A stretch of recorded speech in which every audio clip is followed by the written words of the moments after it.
fellow INTERPEEPS, I am Scarab, you're watching Scarabic Enterprises. Welcome to my channel. Thank you all for tuning in today. We're going to be playing a game called This War of Mine, and we'll get to that straight after the intro.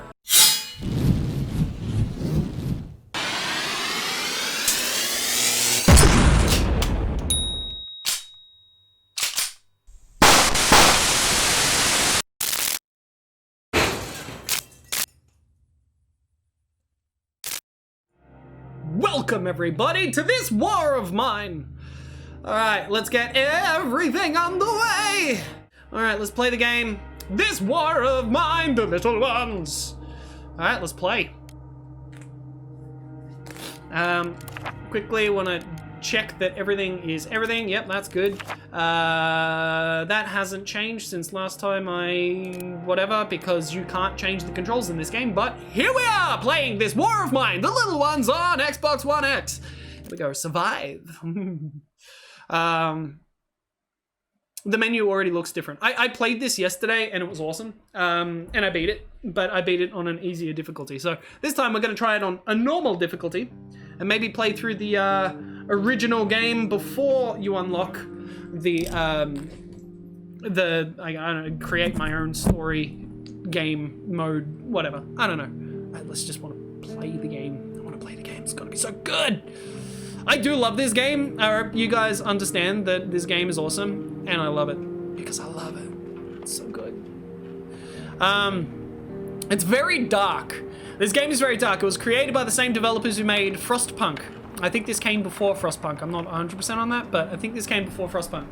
And the whole premise is that it's like you're in the middle of a war and you have to survive. You have to scavenge. Everything you do has a morality to it, and it's pretty brutal. Also, your people, the people you control, can get very depressed, can get very emotionally scarred by things. So you really have to worry about the morality of your decisions, which is very similar to what happens in Frostpunk. Is that you need to figure out, do you want to control and be like a religious faction that, you know, oppresses their people through faith, or do you want to be a fascist dictator, or can you find a way to do it without exploiting child labor, all of that sort of thing.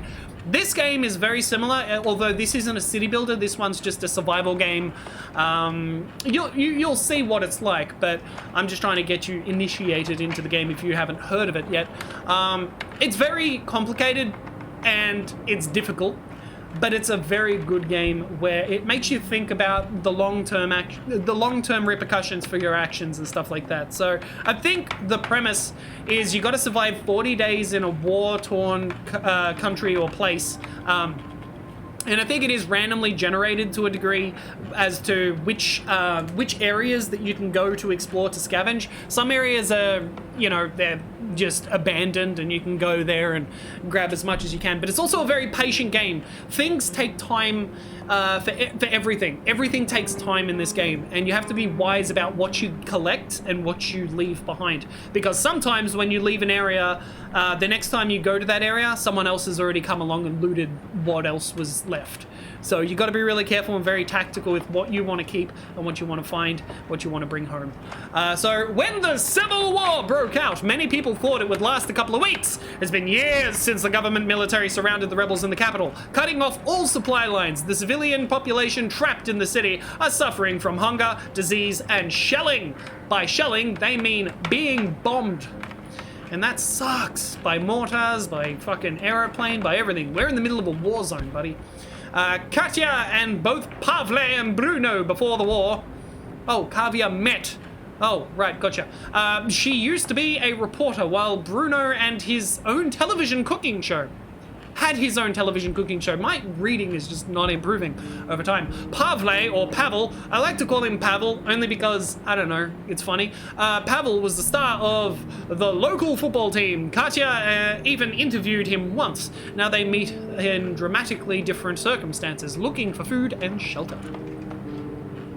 Alright, so we can take control of 3 guys. 3 people, 1 girl, 2 guys. Alright, so Bruno is slightly sick. So before the war, he used to own a restaurant, even had his own TV show, Bruno's Cuisine.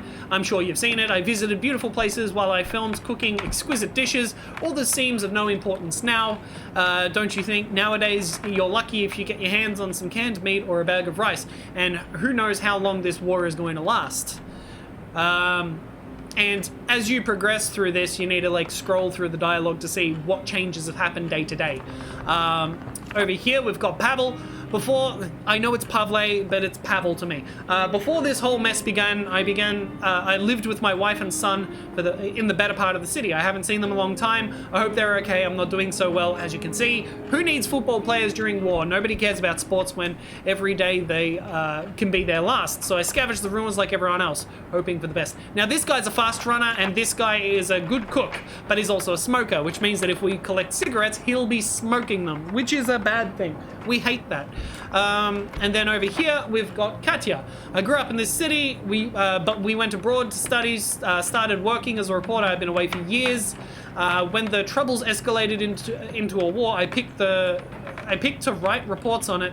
Oh, I was picked to write reports on it. I'd have volunteered anyway. I was so anxious to check on my parents, but it was too late. I found my house in ruins. My family had disappeared. I've been looking for them ever since. So everyone has their own story in this, but I am going to leave, and I'm going to see if we can start a new game. We can go another try or write my own story. So what we're going to do is we're going to write our own story, because I don't want to start the main campaign of this game.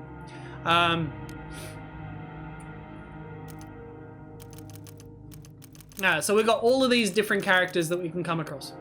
Well, what I want is I want to define a new civilian. So we're going to go with a female. We're going to have that as a portrait.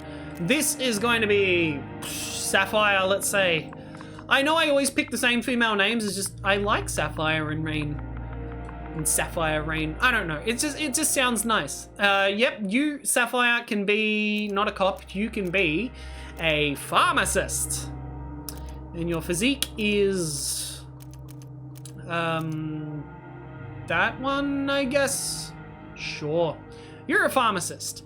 Before all this mess, it had been a really good year for me. I was appreciated at work and finally got promoted. Even though everyone around was worried about the threat of war, I found the notion that that it might reach us here very improbable. One day, shortly after I came home to tell me my parents, Shortly after I came home to tell me parents about my promotion. Oh, right, gotcha. So she's like Cockney or something. I had to tell my parents. All right, that was Irish. That was never mind. We heard alarm sirens. We managed to hide in our basement just before the first explosions shook the ground and everything was covered by dust. All right, so that is Sapphire. And then we're going to make another civilian to be Rain, because I like the name Rain. Spelled this way. And then you can be that one. I'm just going with what I know. So, all right, you look like that person. That's great. And you are a police officer. Just before the war reached Pagoran, our unit... Did I make the last person a police officer or a pharmacist? I can't remember. Received news of planned evacuation of most uniformed series from the city. I stayed because I failed to convince my beloved to leave, and I couldn't leave him here alone. We didn't know how dire the situation would become. One day, when I was coming home from a walk with my dog, I heard the first alarm sirens. I ran as fast as I could, but it was already too late. My flat was in flames. I couldn't find my beloved or his body. Damn, dude, that's dark. Anyway. So these are the people I'm going to be choosing. Can I please choose them? I want to... Chosen? Chosen. Okay, cool. That's how we do it. Days until ceasefire. We'll do 40 days, I guess. You know what? Because we're low on time, I'm going to go 30 days. Intensity of the conflict, moderate. Yep, because that keeps it as normal. Winter comes, let's say late. And then winter harshness, moderate. Winter length, moderate.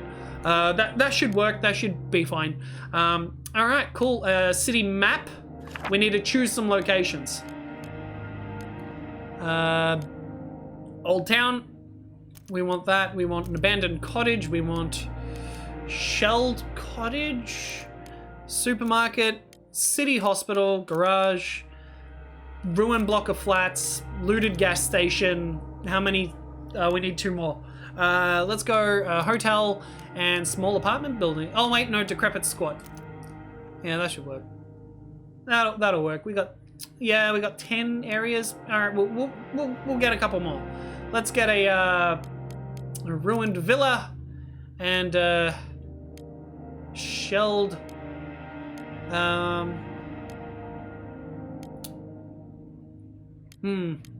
Semi-detached house.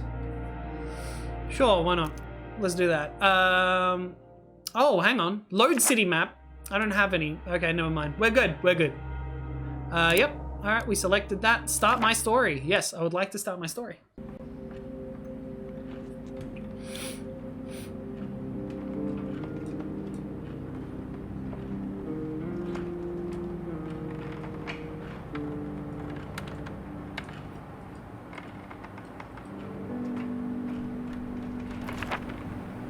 War has begun.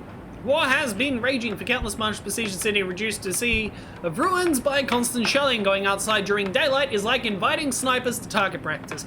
Everything is in short supply, and what little aid reaches the city is seized by the most ruthless and best armed. Few residents were lucky enough to flee. The unlucky ones who missed the last refugee convoy are left to fend for themselves. Ordinary people hiding in the ruins, relying on each other to survive. This is gonna be hard. I just beat this on an easier mode, but now we don't have the luxury of doing that anymore. So, we have to start doing some stuff for ourselves.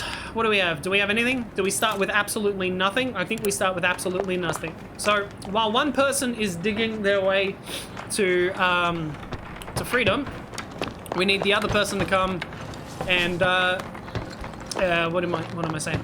We need to go and start to loot the first area, which is this place. All right, so up. Oh, fuck. Well, I'm already climbing, so this is where we are. All right, you need to go this way. It's locked. Ah, man. So this is going to take a while. Now, both of these people are going to be doing their best to get through each area to do their own things. Oh my god! This is a different map. Last time I didn't have a cubby house up there. Oh, that's interesting. Last time I didn't have that area. What else has changed? Okay, so the layout of the house is completely different.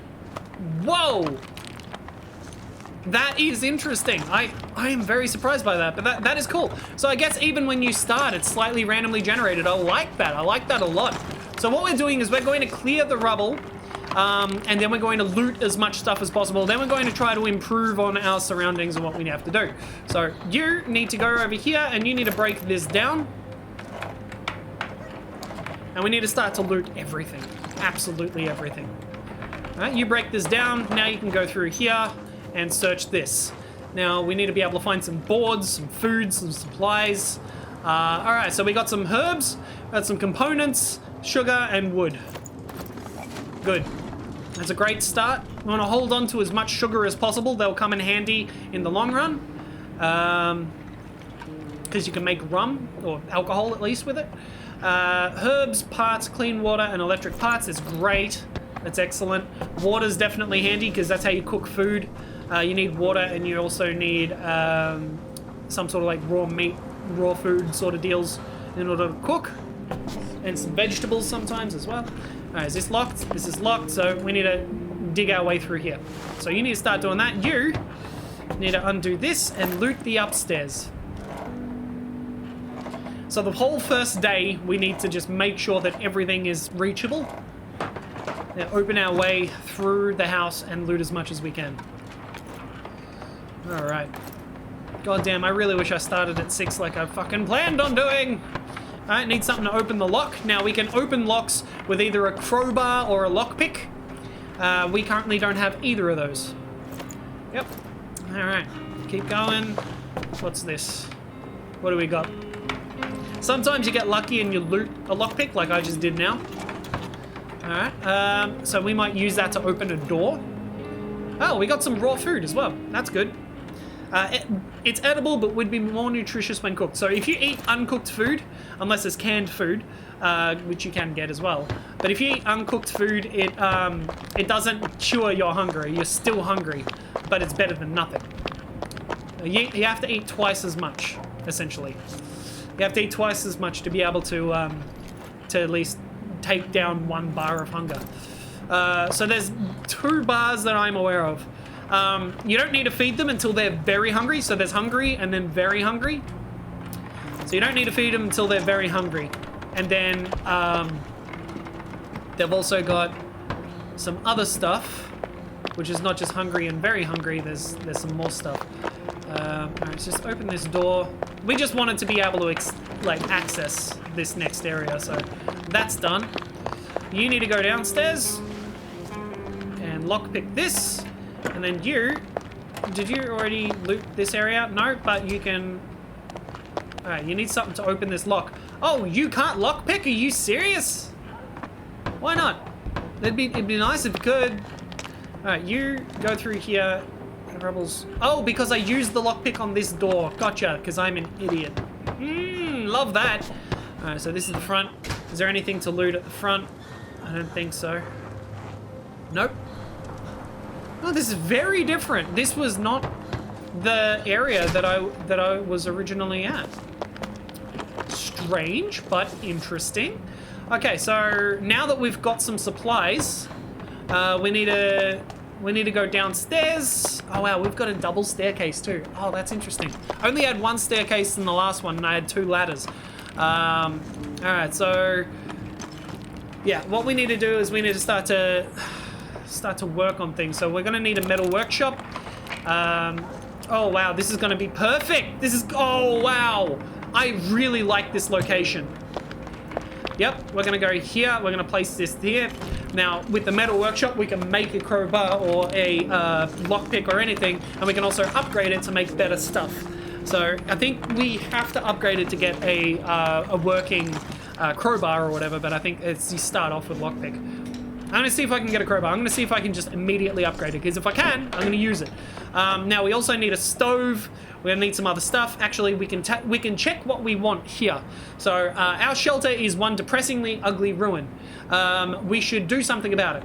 We only have 1 chair, we lack beds, and we have to sleep on the floor. It's hard to get a good night's sleep on hard, cold concrete, and the condition of those who are sick or wounded may drastically worsen. We don't have a radio, we don't know what's going on in the city, we really miss books. A good book could help us forget the horrors of war. Staying here is slightly better than living on the streets. We have breaches in the walls, our shelter is not safe, and we have to constantly be on guard. So what this means is that we need to get some beds, we need another chair, we need a what do you call it, a couch chair as well, which would help out with the morale. Yeah, we get a couple of beds, that'll help out. We're going to need, well, the beds will help cure the sick and the injured. And also the tired. We don't have a radio, so if we get a radio, that's going to improve morale. If we collect a couple of books, that'll improve morale. And then we also need to patch up the walls and stuff. So that is all going to take time. But let's see what we can do. Oh, we can make a crowbar right now. There we go. The rest of the house is open to us now. So we're going to make a crowbar. You are going to get through this rubble. I hope we'll manage to keep it warm in here, they say. Now, it's really important to know what they're saying and to know how they're feeling, because without that, we're lost. You know what? You can go upstairs and maybe you can make something.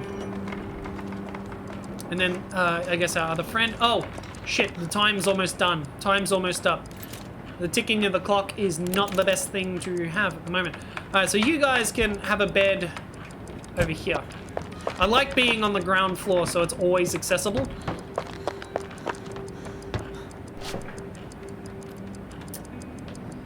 A shovel, that's going to come in handy.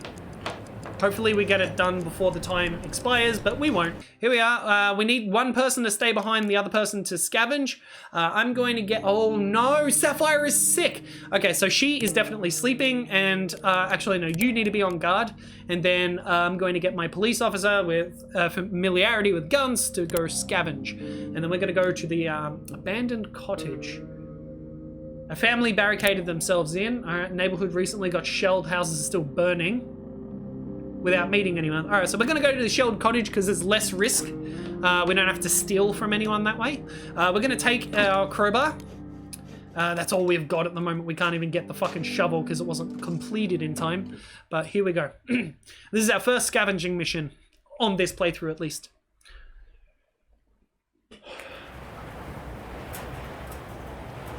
Just checking for the wind, as it was pretty brutal before.